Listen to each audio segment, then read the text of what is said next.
繼續我哋第3日嘅行程。今日嘅景點有啲多，淨係喺高崗市都已經有4個。之後會繼續揸車上去宇晴海岸，跟住就會去埋冰見市。冰見市最出名就係食白蝦噶啦。然後再揸車向能登嘅方向行，去到七尾市，夜晚就會住喺貨櫃旅館，都係一個唔錯嘅體驗嚟嘅。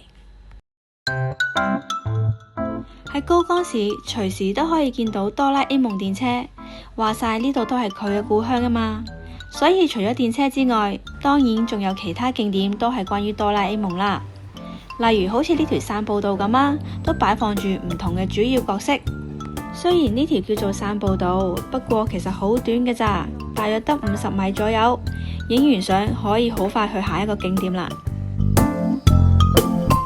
而下一個景點就嚟到高崗童話之森公園，入邊同樣都係有哆啦 A 夢噶。入邊呢就會有6個角色啦，而每個大約係高1米，重現翻漫畫嘅場景，可以一齊同技安唱歌添啊！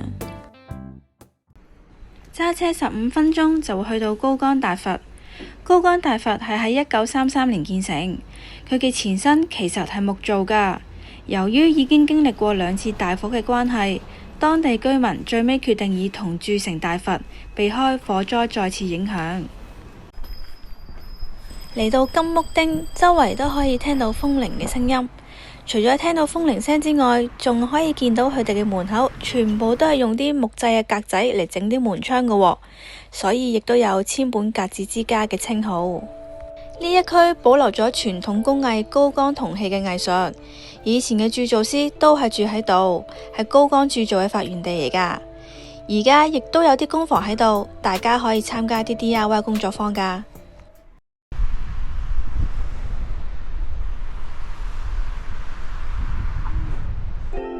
宇晴海岸喺富山縣相當出名，喺2014年被錄入為世界8大海灣名錄入邊，同時亦都被列入為日本海岸8選，仲有白沙青松8選名錄入邊添噶。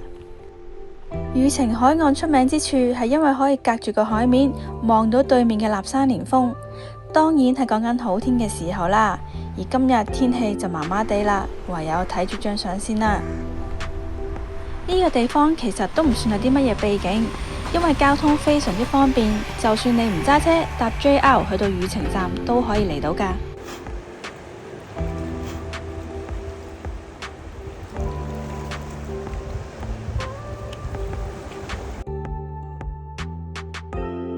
話咁快就嚟到冰見市啦！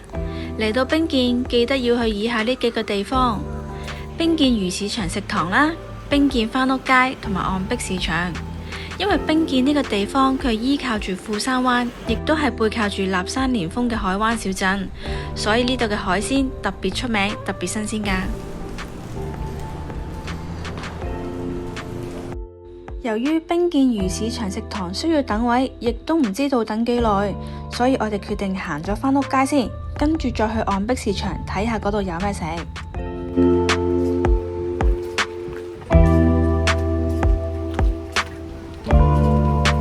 一入到岸壁市場就會見到有個漁船展覽，當然呢度亦都會有嘢食啦，壽司啊、刺身、漬物等等，當然仲有海鮮檔。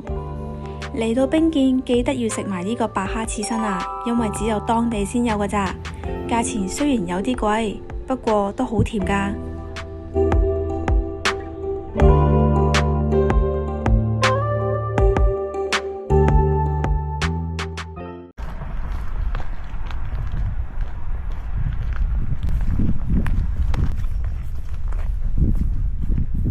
比美賴江公園入邊有一個展望台，可以望到呢度環境非常之清幽，因為始終都係偏離市區。呢度可以望到比美賴江大橋，如果好天嘅話，仲可以望到立山連峰。不過今日就算啦。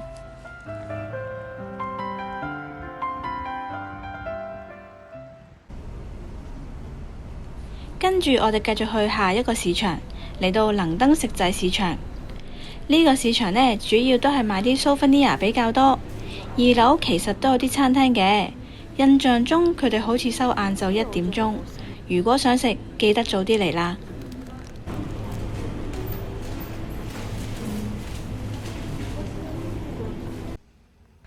Komodo Miruku 嘅店主希望打造一個對牛隻友善嘅繁殖環境，所以佢話佢嘅牛係放養，而且啲飼料亦都係冇農藥。有機會你哋都可以嚟幫襯呢啲小店。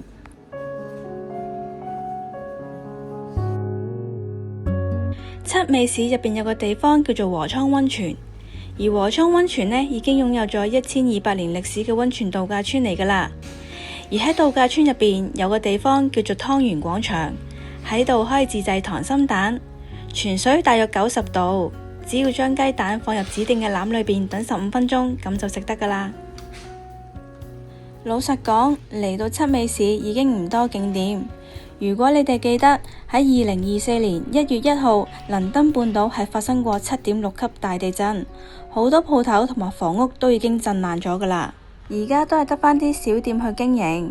你哋睇下周圍嘅環境，地下都係仲有好多裂痕，啲地方亦都係慢慢修復緊嘅。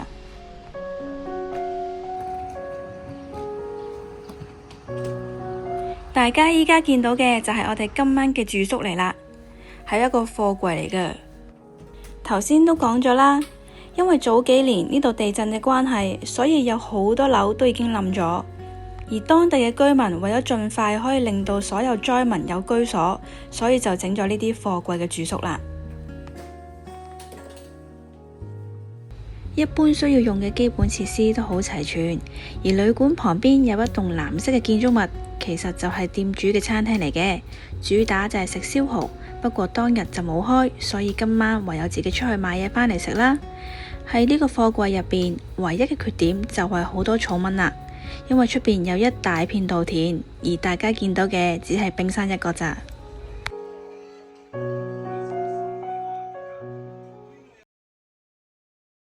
第4日嘅行程，我哋會繼續向上行，首先去輪島朝市，跟住去睇埋個梯田，先至會落返嚟嘅。下晝嘅時間就會去埋千里濱，千里濱係可以揸住車喺沙灘度奔馳噶。最尾我哋先至會落返金澤，行返我哋未行過嘅地方。越接近輪島市，就越見到地震嘅痕跡，無論電纜、路面、山頭、燈柱，甚至乎鳥居都已經震爛晒，就連最多人、最出名去嘅輪島朝市都無一幸免啊！而大家依家見到嘅就係出張輪島朝市啦。出張輪島朝市喺2024年嘅7月就喺商業設施裏邊重新開過。呢度除咗有輪島市民嘅小攤之外，亦都有基本日常嘅生活鋪頭。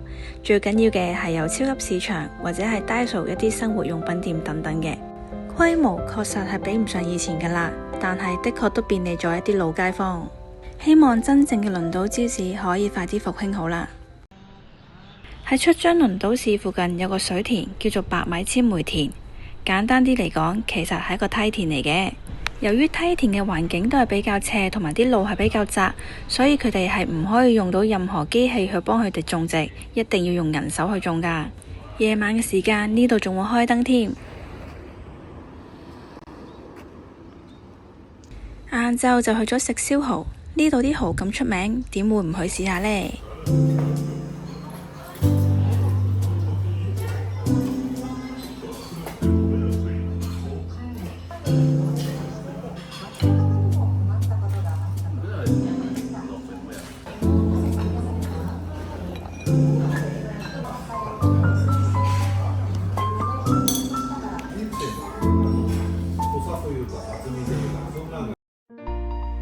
期待已久嘅千里濱終於嚟到啦！好彩而家冇落雨啫。千里濱係全日本唯一，亦都係全球少見可以俾啲車直接喺沙灘上面行駛嘅，全長約8公里。遊客可以自由停車去到海邊或者沙灘上面玩。不過其實沿路都會有車來來回回，所以記得要睇車，小心啲啊！今集嘅景點有啲多，我哋留返少少景點去下一集。繼續同大家去金澤同埋小松，記得 follow 我哋啦！